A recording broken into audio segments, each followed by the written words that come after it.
Boa noite a todos. Meu nome é Tiago Marcolino dos Santos e eu estou no estágio supervisionado 3 e agora irei começar minha socialização. Bom, esse trabalho ele teve como área de concentração Educação Inclusiva /Libras e o tema escolhido foi Práticas Inclusivas baseadas na Pedagogia Visual.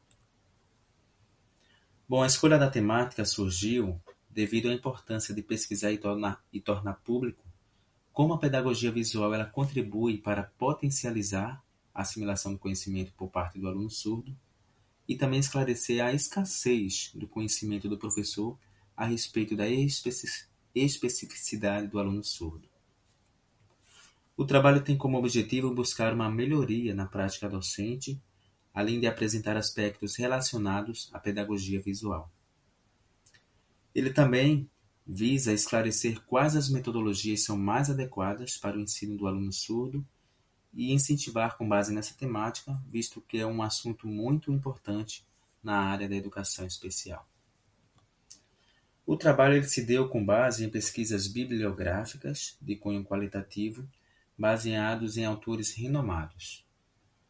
Entre eles podemos citar autores como Kelman, Campelo, Moura, e outros que aí no slide mostra, todos eles defensores da educação inclusiva e defensores principalmente da pedagogia visual, pois eles defendem que os recursos visuais, sim, os materiais didáticos visuais, são uma das melhores formas ou são as mais adequadas para serem utilizados na educação de surdos. Como, por exemplo, Moura, ela relata que muitas das vezes o aluno surdo é prejudicado pela falta de conhecimento por parte do professor, da parte do professor, em relação à pedagogia visual, pois a falta desse conhecimento sobre a especificidade do aluno surdo e a escassez da utilização de recursos visuais torna o processo de ensino-aprendizagem do aluno surdo prejudicado, ou seja, ele passa a ter uma educação precarizada, prejudicando assim o seu processo de ensino-aprendizagem. Também ela aponta algumas estratégias pedagógicas que têm como suporte os recursos visuais. Dentre esses recursos visuais, ela menciona, por exemplo, os mapas, vídeos, tinta, linha, traço, cor, dimensão, movimento e muitos outros. Então, conforme nós podemos observar, são coisas que fazem parte do dia a dia do professor, mas que muitas das vezes ele deixa de utilizá-los por falta de conhecimento das especificidades do sujeito surdo. Também um outro autor muito renomado é Campelo, o qual esclarece o que é a pedagogia visual e defende que a educação dos surdos não pode ser pautada no método oralista, que é algo muito comum hoje ainda nas escolas brasileiras. Ressalvando ainda que não é o aluno surdo que tem que se adaptar a nós, e sim nós que devemos entrar no mundo deles, ser acessíveis a ele. Devemos usar ferramentas e recursos para entrar no mundo deles, utilizando, por exemplo, as TICs e a pedagogia visual. Outro autor muito também importante nessa pesquisa foi Kelman.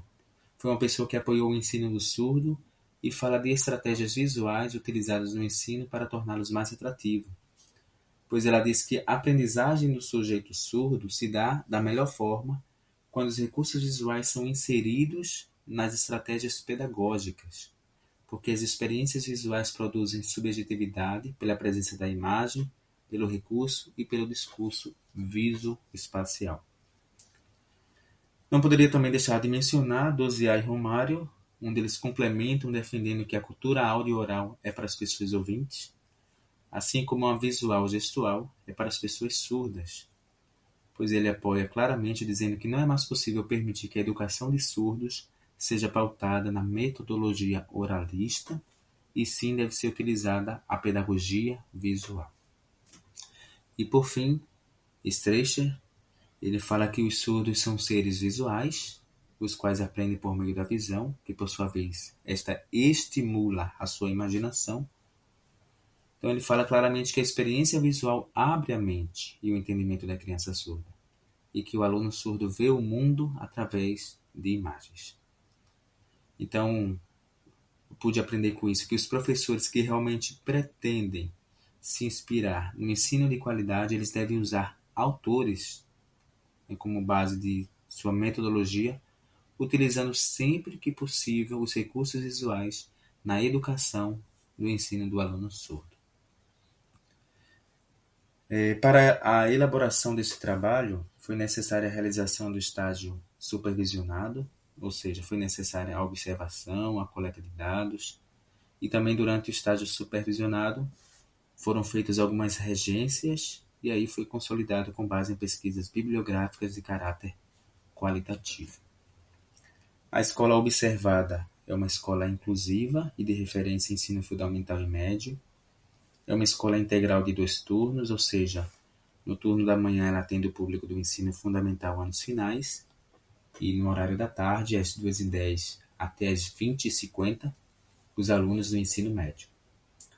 É uma escola de grande porte aqui na cidade do Recife e mostra-se adequada para seu público-alvo, tendo também sala de recursos e sala de escuta com psicólogo para atender os alunos.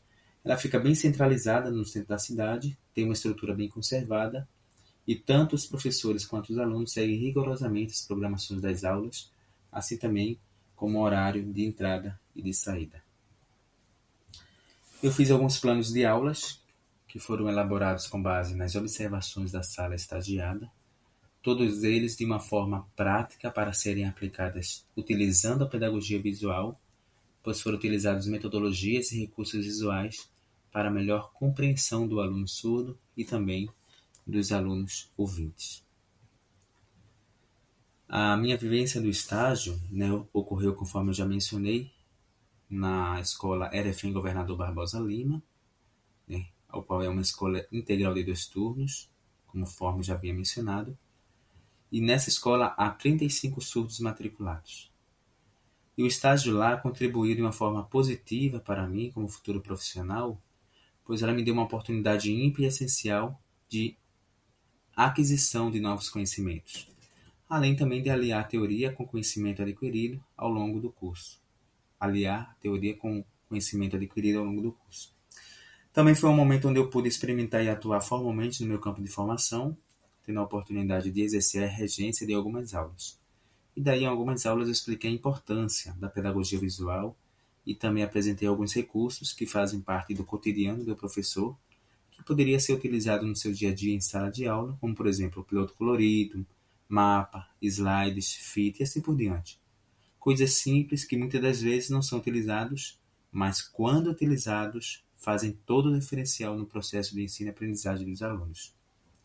Então o estágio contribuiu de uma forma muito positiva, tanto para o estagiário, o qual pôde aliar a teoria com a prática, como também para os alunos que puderam compreender melhor o que é a língua de sinais, o que são os recursos visuais, como eles contribuem para que os alunos possam ter um acolhimento mais efetivo, e também contribuiu de uma forma positiva para o professor regente da sala, uma vez que foi esclarecido a importância dos recursos visuais e meios de utilizá-los na sua aula, no seu dia a dia.